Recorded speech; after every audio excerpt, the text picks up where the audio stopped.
मित्रों, हमने 11वें श्लोक तक जाना।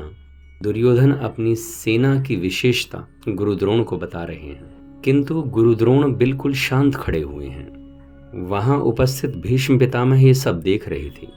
अब भीष्म पितामह दुर्योधन को हर्ष पहुंचाने के लिए शंख की ध्वनि उत्पन्न करते हैं। वह हम इस 12वें श्लोक में देखेंगे। 12वां श्लोक इस प्रकार है। तस्य संजनयन हर्षम कुरु वृद्धः पितामह सिंहनादं विनद्योच्चैः शंखं दद्मो प्रतापवान।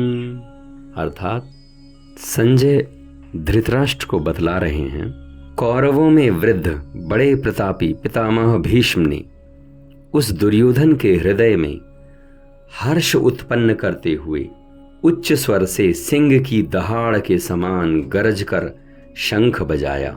इस श्लोक का भाव समझते हैं। अब मित्रों, कुरुवंश में वास्तव में इस युद्ध के समय में पितामह भीष्म से भी बड़े वहां पर एक व्यक्ति थे। उनका नाम था बाहलीक।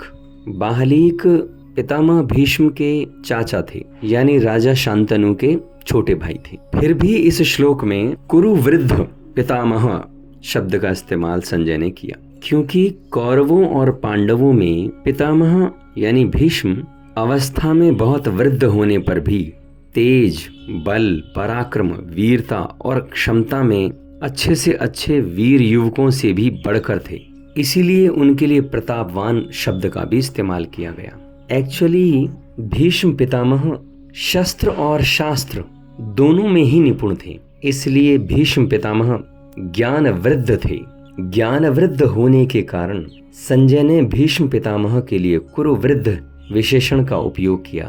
भीष्म पितामह ने जब देखा कि दुर्योधन पांडव सेना को देखकर चकित और चिंतित है, और साथ में यह भी देखा कि अपनी चिंता को दबाकर उत्साह बढ़ाने के लिए अपनी सेना की प्रशंसा भी कर रहे हैं, तथा द्रोणाचार्य और सब महारथियों से मेरी रक्षा करने के लिए अनुरोध भी कर रहे हैं, तब पितामह भीष्म ने अपना प्रभाव दिखलाकर उन्हें प्रसन्न करने और प्रधान सेनापति की हैसियत से समस्त सेना में युद्धारंभ की घोषणा करने के लिए सिंह के समान दहाड़ मारकर बड़े जोर से शंख बजाया।